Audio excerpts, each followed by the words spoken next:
Okay, so we are back again for Secret of Mana LP5. Holy crap, look at that hit point jump. Yeah, this is after Schizo did the Super Saiyan compression module training session for 5 hours. And Against the same 4 goblins, by the way, in the cave we're currently running to. yeah.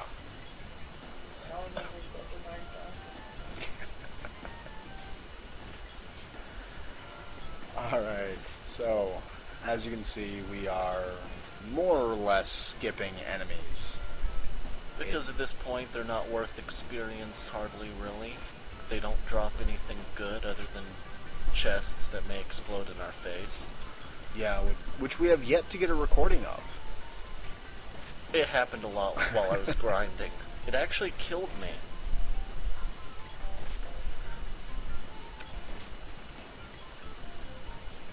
Alright, so here is Gaia's Navel is the waterfall, cave, dungeon area where we meet the dwarves. By the way, if you take the right path over there, which you can see part of, you will find Nico, who, as you may have noticed, shows up around the game.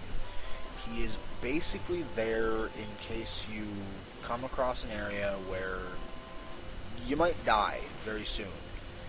And he will sell you, I believe he double charges on supplies.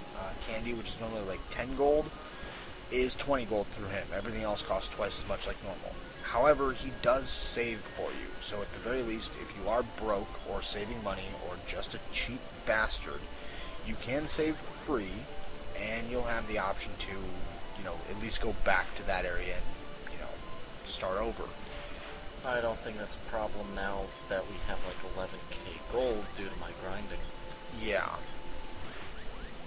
For some reason, we were determined to try to kill these slimes. We do give up, don't worry. Right about now, I think. Yeah. And this is the room where I spent 5 hours grinding. Because I figured out if you leave the room and come back, they come back.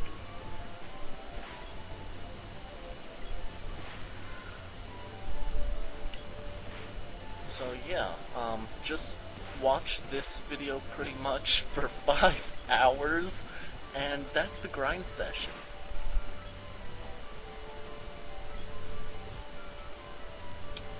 Yeah, so as you can see, the path is blocked here. I swear I already knew that when I came down here. We're here to kill the bat for some stupid reason. It looked at you wrong. Exactly.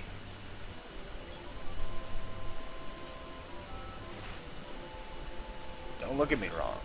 I'll get someone to power level me for 5 hours in the cave all by himself. Then I'll come back and I'll beat your ass.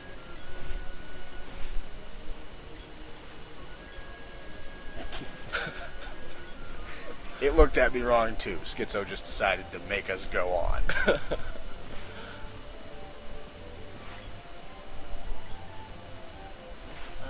Killing the more goblin things.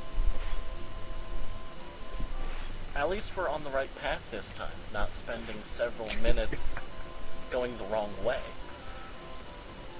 Alright, so the first time I played through this, when I was like 9 or something like that, it took me forever to figure out what the hell I was supposed to do here. That little switch on the wall, that little tiny skull, yeah, you just have to smack it, and it lowers the little pillar that's here, releases the water, it gets rid of the lava, and you can continue on. I literally spent like probably 2 or 3 hours wandering this cave looking for what the hell to do. So believe me, Schizo, I know what the hell you've been through. Yeah, you were trying to find a switch, I was just trying to level. Whole different level of frustration there. True. I was just trying not to die. At this point, we get the magic rope. An item that I don't believe we'll probably ever use throughout the course of this entire LP. What it does is immediately vacate you from the dungeon or castle or whatever the crap you find yourself in, and put you at the entrance. It's actually really useful when you are playing through this normally and not, well, Power leveled. yeah.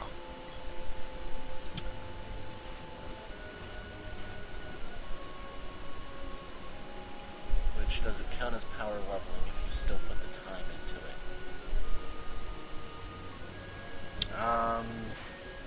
Yeah, when it's a console RPG, I would say yes.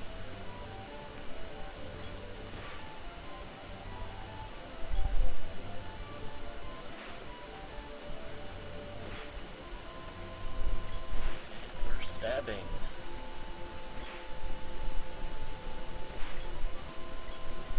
Now, at some point, what I might do on the videos themselves is I'll try and actually save more often.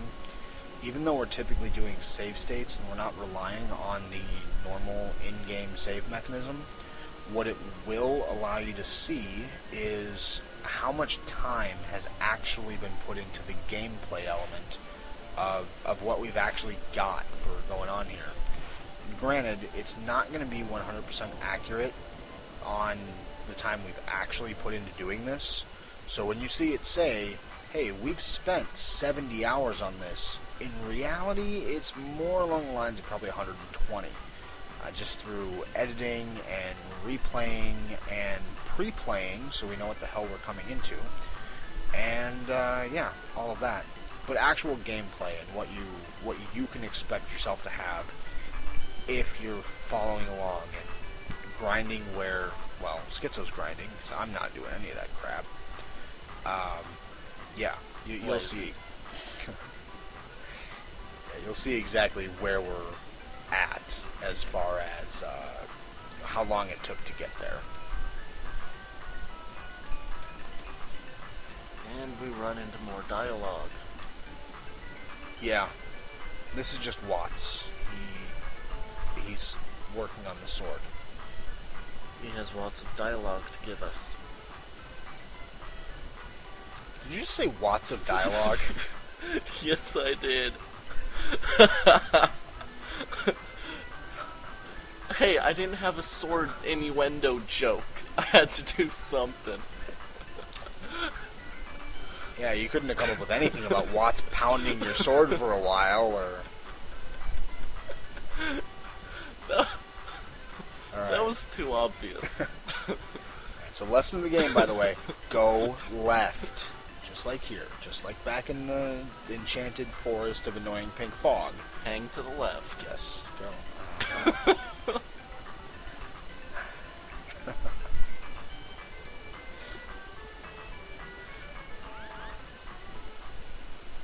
Alright, so here's Rabbite Man. This kid's dying of laughter over here.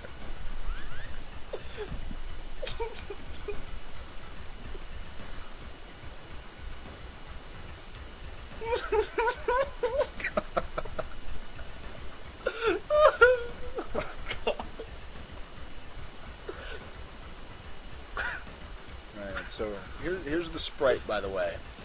This is him in his miniature form.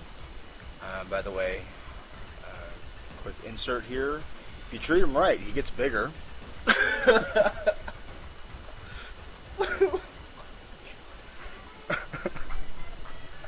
Thank God we're coming up to a break pretty soon here, because we're going to need a couple minutes.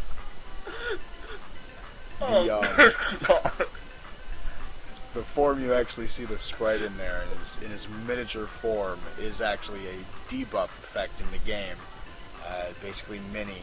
It reduces your damage output. You still do have control of your character, though, unlike when you are moogled or ballooned or anything like that.